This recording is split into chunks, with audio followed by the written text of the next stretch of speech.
गुजारिश करता हूं। सर, मैं शुरुआत करता हूं इस बिल से, और अभी हमने आदरणीय मंत्री जी के वक्तव्य सुना और उनके बात और इस संशोधन वाले बिल का विवरण पढ़ के साफ साफ पता चल जाता है कि ये सरकार शिक्षा विभाग को लेकर गंभीर नहीं है, सुधार नहीं लाना चाहती। ये सिर्फ एक दिखावा का बिल है, क्योंकि ये बिल एक संशोधन बिल है।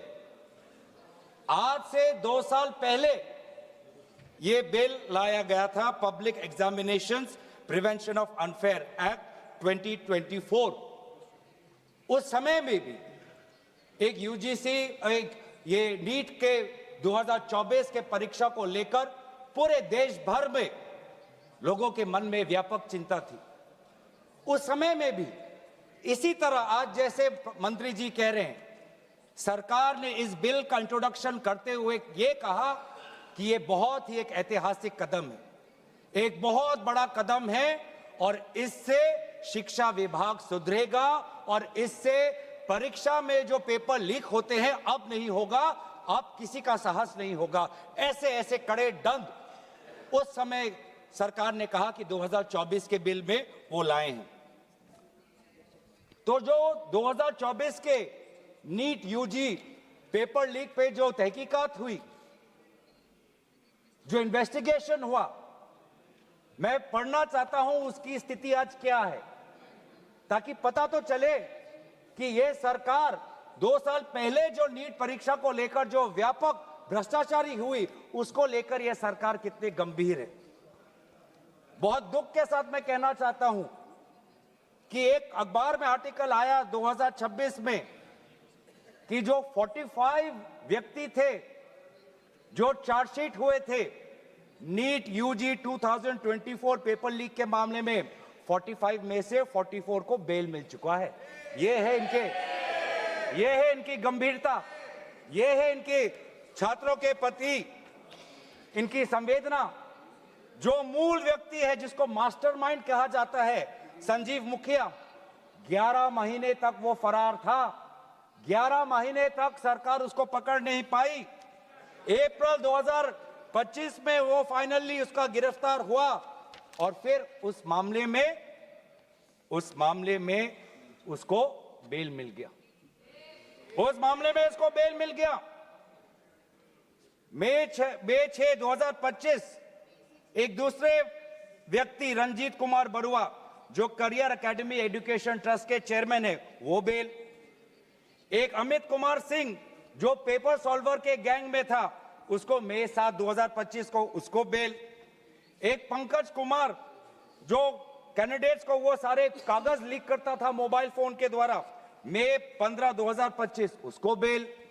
राकेश, जिसका ये आरोप था कि उसने प्रश्न कागज को उसकी चोरी की, उसको बेल। तो ऐसे एक लंबा ब्यौरा है, चाहे वो अमित प्रसाद महाराणा का हो या धीरेन्द्र कुमार पांडा का हो। तो ये कानून उस समय भी विफल था, और ये कानून जिस मंशा से आज ला रही है, आज भी ये विफल होगा। ये कानून आपकी विफलता का स्मारक है, क्योंकि ऐसे कानून 2024 के में लाने के पश्चात भी 2026 में तो लीक हुआ ना सर। अगर कानून इतना ही सशक्त था तो आज 2 साल बाद ही इतना बड़ा व्यापक लीक कैसे हुआ। और अफसोस की बात है सर, उस समय में भी शिक्षा मंत्री धर्मेंद्र प्रधान थे, और जब 2024 का जब पेपर लीक का मामला जब पूरे देश भर में आया, तो आपको पता है धर्मेंद्र प्रधान जी ने उस समय क्या कहा। उन्होंने कहा, कहां हुआ पेपर लीक, नहीं हुआ पेपर लीक। और आज भी पहले 2.5 महीने तक तो उनका रवैया यही था कि कहीं कोई धांधली नहीं हुई, सरकार ने बहुत अच्छा काम किया है। 21 बच्चों की जान गई, आत्महत्या उन्होंने की। आपको शर्म नहीं आती इस सरकार को कि जिस मंत्री के तहत में 21 बच्चों ने अपनी जान गंवा दी, आत्महत्या की, जब उसने अपने मंत्री पद से इस्तीफा दिया, कल जब वो सदन में आए, आपने उनको ऐसा माला पहनाया ताकि जैसे वो पाकिस्तान से जंग लड़के आए हैं। ऐसा माला पहनाया, ऐसा उनका वजूद उनको बड़ा किया मानो कि वो पाकिस्तान से जाकर सीमा पे जाकर जंग लड़ के आए हैं। ये है उनकी सच्चाई। दुख लगता है सर। आज ये बात प्रधानमंत्री आते हैं इंस्टाग्राम के रील पर, वो अलग बात है कि जो पहली कैबिनेट बैठक हुई उस कैबिनेट बैठक में शिक्षा को कैसे सुधारा जाए, पेपर माफिया को कैसे खत्म किया जाए, पेपर सेटर के माफिया को कैसे खत्म किया जाए, पेपर सॉल्वर के माफिया को कैसे खत्म किया जाए, टेस्टिंग सेंटर के माफिया को कैसे खत्म किया जाए, प्रिंटिंग प्रेस के माफिया को कैसे खत्म किया जाए, कोचिंग सेंटर के माफिया को कैसे खत्म किया जाए, सिलेबस कैसे स्कूल के सिलेबस के साथ मिले, आउट ऑफ सिलेबस परीक्षा के पेपर ना आए, सीबीएसई के ओएमआर में धांधली न हो, इन सब चीजों पर व्यापक चर्चा करने के बजाय प्रधानमंत्री मोदी जी कहते हैं इंस्टाग्राम पर और ध्यान दो, इंस्टाग्राम पर और ध्यान दो। और प्रधानमंत्री जब आते हैं हाई पावर कमेटी की बात करते हैं तो 2 साल पहले जो के राधाकृष्ण की जो हाई कमेटी थी उसका क्या हुआ? 2 साल हाई कमेटी आपने गठन की, प्रधानमंत्री केंद्र सरकार के निरीक्षण में एक हाई कमेटी बनी, के राधाकृष्ण फॉर्मर इसरो के चेयरमैन। अगर वास्तविक में उन्होंने इतना बढ़िया काम किया तो 2 साल पश्चात ही आज क्यों दोबारा ऐसा पेपर लीक हुआ? सरकार ये दिखाना चाहती है कि ये बहुत गंभीर है। पिछले कुछ दिनों में पता चला कि एनटीए के लगभग 47 लोगों को बदला गया। सर, मैं इस सरकार से मैं ब्यौरा चाहूंगा कि वे जो 47 लोग हैं जिनको आपने ट्रांसफर किया या सस्पेंड किया, कौन है वो? क्योंकि एनटीए की जो एक्चुअल सैंक्शन कैपेसिटी है, एनटीए की जो सैंक्शन कैपेसिटी है वो 34 की है, 34 की सैंक्शन कैपेसिटी है। ये 47 कौन है? कौन है ये 47? 34 में से तो शायद 10-11 वैकेंसियां हैं, 24 ही है जहां पर लोग बैठे हुए हैं। तो ये जो 47 जो सैंक्शन, ये कौन है? जो आउटसोर्स करके अपने लोगों को लाया एनटीए में, वो लोग हैं क्या? उसका ब्यौरा मिलना चाहिए। हम जानना चाहते हैं, आपने एनटीए के डीजी को बदला और एनटीए के चेयरमैन को रखा, ऐसा क्यों? ऐसा क्यों?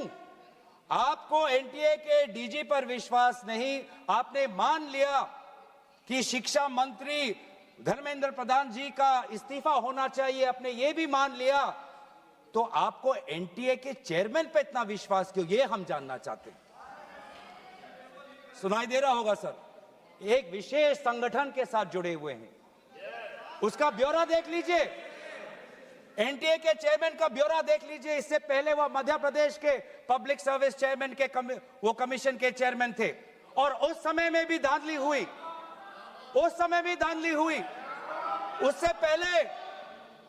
उससे पहले वो छत्तीसगढ़ में भी पब्लिक सर्विस कमीशन में चेयरमैन थे, उस समय में भी धांधली हुई। ऐसे इतने धांधली से जुड़े हुए व्यक्ति को आज भी इतने पेपर लीक होने के पश्चात भी आपकी सरकार बचा रही है, आपकी सरकार बचा रही है। जिस एनटीए के द्वारा 21 बच्चों ने आत्महत्या की, आज भी वो चेयरमैन बचा हुआ है। क्यों? क्योंकि वो एक विशेष संघ के साथ जुड़ा हुआ है। और यही दर्शाता है कि आप शिक्षा विभाग में आप सुधार नहीं चाहते, क्योंकि आरएसएस के लिए शिक्षा विभाग बहुत ही महत्वपूर्ण विभाग है। मैंने कोई असंसदीय बात नहीं की। आरएसएस के लिए शिक्षा विभाग बहुत महत्वपूर्ण विभाग है और इसीलिए हम देखते हैं, चाहे यूनिवर्सिटीज के वाइस चांसलर्स के अपॉइंटमेंट में हो, कॉलेज के प्रिंसिपल के अपॉइंटमेंट में हो, जब फैकल्टी की बदली होती है उसमें हो, चाहे आउटसोर्सिंग में हो, हर चीज में हम देखते हैं कि जो जिन यूनिवर्सिटी की कल्पना पंडित नेहरू ने एक साइंटिफिक टेम्पर के द्वारा उन यूनिवर्सिटीज के एक सपना देखा था, आज उन्हीं यूनिवर्सिटीज में क्वालिटी पर ध्यान नहीं दिया जा रहा। आप शिक्षा के माध्यम से इस पीढ़ी को आने वाले चुनौतियों के लिए तैयार नहीं कर रहे। आप शिक्षा के माध्यम से इस पीढ़ी के लोगों को आने वाले समय में आपके दल के सदस्य बने, आपको वोट दे, उसके लिए आप एक माहौल बना रहे हो। यह है आपके लिए शिक्षा का उद्देश्य, यह है शिक्षा का उद्देश्य। और हमने देखा कि वे जो संस्थाएं, चाहे वो आईआईटी हो, चाहे जेएनयू हो, चाहे डीयू हो, देश भर से माता पिता अपने बच्चों को बोल रहे कि जाओ दिल्ली जाओ, अगर दिल्ली नहीं जा सकते तो बॉम्बे जाओ, बिहार में जाओ, लेकिन धरना प्रदर्शन करो। आज शिक्षा की बात है, आपको अपना भविष्य आपको बचाना है। मैं नहीं जा सकता पर मेरी आशीर्वाद तुम्हारे साथ है। एक मां ने एक आशीर्वाद के साथ अपने बेटी को भेजा, एक बाप ने अपने बेटे के पीठ पे थपथपाकर उसको जंतर मंतर पे भेजा, और डीयू, आईआईटी, जेएनयू कहती है आप मत जाओ। छात्रों को कहती है अगर आप जाओगे तो आपके करियर पर प्रभाव बन सकता है। यह है शिक्षा की संस्थाएं। ऐसे हम आने वाले चुनौतियों के लिए हम भारत का निर्माण करेंगे, अपने युवाओं को हम उनको ताकत देंगे। इसीलिए अगर एक बात इस पूरे घटनाक्रम से निकलती है वो ये है कि आज शिक्षा में ये इस बिल से, जिसमें आपने पेनल्टीज बढ़ा दिए, पनिशमेंट बढ़ा दिए, इससे हमारा शिक्षा विभाग नहीं सुधरेगा। राहुल गांधी जी बार बार कहा कि धर्मेंद्र प्रधान जी सिर्फ एक मुखौटा है आपके शिक्षा विभाग का। आपकी शिक्षा के प्रति जो उनका आपकी जो नीति है वो सिर्फ उसका एक चिन्ह है, एक सिंबल है। उनके हटने से भी शिक्षा में सुधार आएगा। आज भी ना बच्चों को विश्वास आता है इस बात पर, ना हमें इस बात पर विश्वास है। लेकिन इसके पश्चात भी आज शिक्षा पर बातचीत हो रही है, आज शिक्षा को लेकर धरना हो रहा है, आज शिक्षा को लेकर जंतर मंतर में हजारों की तादाद पर लोग इकट्ठित हुए हैं। आज शिक्षा के विषय पर सारे दल संगठन सब ने अपने अपने प्रदेशों में, चाहे महाराष्ट्र में हो, चाहे यूपी में हो, चाहे बिहार में हो, चाहे पश्चिम बंगाल में हो, चाहे या असम में हो, सब जगह विभिन्न राजनीतिक दल संगठन और इन दल संगठन से अलग सारे युवा सड़क पे आ गए। सब ने अपने शिक्षा की मांग की। और क्यों मांग की? उनके दुख को पहले हमें समझना चाहिए, उनके पीड़ा को हमको समझना चाहिए, वो उनके अंदर जो नाराजगी है उस बात को हमें समझना चाहिए। नहीं तो किसी का इतना साहस नहीं कि सड़क पे आके गर्मी बारिश, सड़क पे सोना, पुलिस की लाठी खाना, दिन दिन भूख हड़ताल पे रहना, सबकी इतनी साहस नहीं है। ये साहस कहां से आता है? ये साहस आता है उस दर्द से, जिस दर्द में अपने भविष्य को लेकर वो विवश हैं, जिस दर्द में अपने देश के भविष्य को लेकर वो विवश है, जिस दर्द को वो आज के समाज में उसको व्यक्त भी नहीं कर सकते, सरकार से सवाल भी नहीं पूछ सकते। और बहुत ही बढ़िया एक व्यक्ति ने इस पूरे जो दर्द है, इस दर्द के बारे में बात करते हुए गोपाल दास नीरज के गीत की बात करता है। वो व्यक्ति जिस व्यक्ति से राहुल गांधी जी मिलने गए, उसने कहा, उसने हमें याद दिलाया कि नीरज की वो पंक्तियां, स्वप्न झरे फूल से, मीत चुबे शूल से, लुट गए सिंगार सभी, भाग गए बबूल से, और हम खड़े खड़े बहार देखते रहे, कारवां गुजर गया गुबार देखते रहे। ये बच्चों की वो दुख है। क्या करें? हमारे पास पैसे नहीं है इतने कि हम पेपर खरीद पाएं। 30-30 लाख का पेपर हमें खरीदने के पास, हमारे पिताओं के पास इतने सामर्थ्य नहीं है। वो दुख है, वो नाराज है, और इसीलिए जब वो दुख से वो लड़ नहीं पाते तो आत्महत्या पर आ पड़ते। और एनसीआरबी में सर, आज देश की ये व्यवस्था, देश की असली ये है कि आज एनसीआरबी में, नेशनल क्राइम रिकॉर्ड्स ब्यूरो में, ये भी एक कारण है कि आत्महत्या हुई क्योंकि वो बच्चा एग्जाम में फेल हुआ। ऐसा भी एक कारण आ गया है। बच्चों की आत्महत्या, छात्रों की आत्महत्या लगभग 1 लाख से ऊपर बढ़ चुकी है। 1 लाख से ऊपर, जिसमें से 2000 ने तो साफ साफ कहा है, 2400 ने साफ साफ कहा है कि मैं फेल हो गया और इसीलिए मैं सुसाइड ले रहा हूं। बहुत लोग, बच्चों ने फैमिली, पारिवारिक कारण से, फैमिली रीजन से वो आत्महत्या उन्होंने की। लेकिन इसके पश्चात भी वे युवा आए, वो चाहे गुजरात से हो, वो चाहे महाराष्ट्र से हो, चाहे विदेश से हो, चाहे दक्षिण भारत से हो, महाराष्ट्र से, वो सब आए और जब वो आए और दिल्ली की गर्मी, दिल्ली के बारिश से जब वो जो उन्होंने उसमें जो दर्द है, उसमें जो संघर्ष है, उस संघर्ष को याद करते, उस संघर्ष को झेलने में उन्होंने याद किया सावित्री बाई फुले को। वे लड़कियां जो आई थी, ऐसे बहुत लड़कियां थी जिन्होंने रील पे कहा कि मैं अपने माता पिता को बिना बोले में जा रही हूं क्योंकि मुझे लड़ना है। ऐसे भी लड़कियां थी जिन्होंने कहा कि मैं छात्र नहीं हूं, मैं काम करती हूं, लेकिन मैंने भी कुछ साल पहले नीट का परीक्षा दिया था, मैं पहले अटेम्प्ट में मेरा पेपर लीक हो गया, कितना मानसिक मेरे पे दबाव बना मैं खुद समझ सकती हूं। आज अगले पीढ़ी के साथ जिस समय मैं खड़ी नहीं हो पाई, मैं बाहर नहीं आ पाई, लेकिन आज अगले पीढ़ी के साथ मैं खड़ा होना चाहती हूं, मैं जाऊंगी आज। ये सब वहां पे आए क्यों? क्योंकि उन्होंने इतिहास को याद किया कि जिस प्रकार से सावित्री बाई फुले हो या फातिमा शेख हो, जिस प्रकार से समाज ने उन पर उत्पीड़न किया, लेकिन वो कभी भी अपने बाग से हटे नहीं। युवा लोग आए, एक लड़का था हरे शर्ट में, वो पुलिस को बोल रहा कि हाँ मार, मुझे मारो, मारो सर मारो। उसमें वो भगत सिंह का जज्बा हमें दिखाई दिया। हमेशा उसने हाथ नहीं उठाया, उसने खाली बोला कि मारो, क्योंकि ये थी लोगों की और युवाओं की ताकत कि अब वो डर उनसे चला गया, डर खत्म हो गया, डर गायब हो गया। लाठी है, दर्द होगा, रात को सोने में मुश्किल होगी, लेकिन सब लोग कह रहे थे कि कुछ नहीं होता, अगर शिक्षा के लिए, अपने भविष्य के लिए अगर मुझे 2-3 लाठी भी खानी पड़ेगी तो मैं लाठी खाने जाऊंगा। ऐसे भी लोग थे जो 20 जुलाई के रात को आए। वो 20 जुलाई के सुबह नहीं थे, 7 बजे नहीं थे, 4 बजे दोपहर को नहीं थे, वो रात को 10 बजे आए। क्यों? कि उनको दुख हुआ। उन्होंने रील में देखा कि किस प्रकार से पुलिस वालों ने बच्चों पर हाथ उठाया और उन्होंने बोला कि चलो मैं भी एक लाठी खाने जाऊंगा। ये है हमारा युवा शक्ति। मैं इस सदन से भारत के युवा समाज को मैं नमन करता हूं, आभार प्रकट करता हूं, शुभकामनाएं मैं देता हूं, धन्यवाद देना चाहता हूं कि आपने हमें दोबारा याद दिलाया कि लोकतंत्र का मतलब क्या है। आपने दोबारा हमें याद दिलाया कि सवाल पूछना आप सबका, हमारा सबका मौलिक अधिकार है।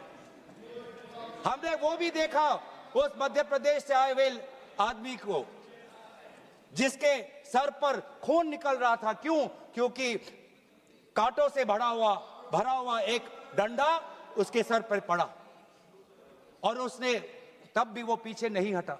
खून से लथपथ उसका चेहरा, उस समय भी पुलिस को ललकार रहा था कि देखो ये लोकतंत्र है, लोकतंत्र में जनता जनार्दन है, जनता प्रजा राजा होता है। ये है वहां की उस ताकत। बहुत लोग कहते हैं कि बहुत से गलत शब्द भी उस सभा में, जंतर मंतर में किए गए। मैं उन गलत शब्दों का जो मर्यादा से बहुत दूर है, अमर्यादित है, उन शब्दों का समर्थन नहीं करता, लेकिन उन शब्दों के बारे में भी याद करना चाहिए जो बाकी बच्चों ने हमें याद दिलाया। किसी एक बच्चे ने याद दिलाया वसीम बरेली की कविता, जिसमें लिखा है, जो उसूलों पर आंच आए तो टकराना जरूरी है, जिंदा हो तो जिंदा नजर आना जरूरी है। ये हैं बच्चे, ये है वो बच्चे और जो अलग अलग प्रदेश से आए हैं। मैं धन्यवाद देना चाहता हूं कि इन्होंने अपनी इंसानियत दिखाई। हर वो बेटी जो वहां जाती थी वो कहती थी कि ये जंतर मंतर, ये ऐसा एक जगह बन गया है जहां पर मैं अपने आप को सुरक्षित महसूस करती हूं। जब पुलिस की लाठी आती है तो कोई अनजाना व्यक्ति, कोई अनजाना उसके सामने आकर अपने शरीर से उस लड़की को बचाता है। डंडा उसके लड़के के शरीर पर पड़ता है। वो लड़का कहता है कि इस उंगली से मैंने पिछली बार कमल पर वोट डाला, आज इसी उंगली को कमल के पुलिस ने तोड़ डाला। ये है उनका साहस। आज समाज, मैं पूरे छात्र के साथ पूरे समाज को भी मैं धन्यवाद करना चाहता हूं। उस गुरुद्वारों को के संचालकों को मैं धन्यवाद करना चाहता हूं जिन्होंने अपना दरवाजा खोला, लोगों को वहां पे शरण दिया। ये है हमारी देश की खूबसूरती। मैं धन्यवाद देना चाहता हूं कि देश भर से लोगों ने फोन किया कि मैं वहां जा नहीं सकता, लेकिन स्विगी के द्वारा उन बच्चों को खाना तो पहुंचा सकता हूं। मैं धन्यवाद करना चाहता हूं उन वकीलों का, वो चाहे सुप्रीम कोर्ट के बाहर हो, चाहे वो जंतर मंतर पे आए हो, सबने बोला कि लोकतंत्र के साथ, संविधान के पक्ष में आज हम सब यहाँ पे खड़े हैं। लेकिन जहां पर हमने हमारी खूबसूरती देखी, जहां पे हमने इंसानियत देखा, जहां पर हमने लोकतंत्र की ताकत देखी, जहां पर हमने लोकतंत्र की ताकत देखी, वहीं पे हमने इस सरकार की क्रूरता भी देखी। हमने देखा आपने किस प्रकार से पैलेट गन का इस्तेमाल किया, हमने देखा किस प्रकार से आपने इलेक्ट्रिक बेटन का इस्तेमाल किया, हमने वो भी नजारा भी देखा कि किस प्रकार से एक पुलिस कर्मचारी ने एक लड़की के गाल पर थप्पड़ मारा। वो एसीपी भी, वो एसीपी का नाम भी हमें याद है, उस पुलिस कांस्टेबल का चेहरा भी याद है जिसने अपने डंडे के साथ एक लड़की के प्राइवेट पार्ट पे उसने आक्रमण किया। हमें याद है वो लड़कियां जिन्होंने उनके आंसू निकल रहे थे आंखों से और कह रहे थे कि पुलिस वाले उनको मां बहन की गाली दे रहे थे। हम भूलेंगे नहीं वो बच्चियों जिन्होंने कहा कि मेरे पीठ पे जो कपड़े थे उन कपड़ों को इस पुलिस ने फाड़ दिया। ये है असलियत। और इसीलिए बार बार हम मांग कर रहे हैं कि किसने आदेश दिया, वो आदेश कहां से आया कि पैलेट गन का इस्तेमाल हो, किसने आदेश दिया, किसने आदेश दिया कि आंसू गैस का इस्तेमाल हो, किसने आदेश दिया कि लाठी पैरों पे नहीं लाठी सर पे पड़नी चाहिए, किसने वो आदेश दिया। और इसीलिए बार बार राहुल गांधी जी ने भी चिट्ठी लिखी है और आज भी हम देखते हैं कि अब सारी हम बातें कर रहे हैं। आज इस सदन में, इस सत्र में इस विषय पर भाग इसलिए लेना चाहते हैं क्योंकि हम सरकार से जवाब चाहते हैं और विशेष रूप से गृह मंत्री से जवाब चाहते हैं। गृह मंत्री से हम जवाब चाहते हैं। मेरा कहना है सर, गृह मंत्री से हम जवाब चाहते हैं। यहाँ पर बैठे हैं सर, आज ये बिल क्यों आया है, ये बिल क्यों आया है, ये बिल क्यों आया है, ये बिल क्यों आया है समझना चाहिए।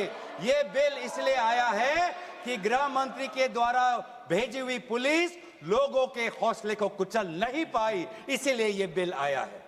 आपने उस धरना को खत्म नहीं कर पाया, इसलिए ये बिल आया है। हमने देखा ना सिर्फ दिल्ली में, बिहार में आपने AK-47 का इस्तेमाल किया। ये नौबत है, ये नौबत है।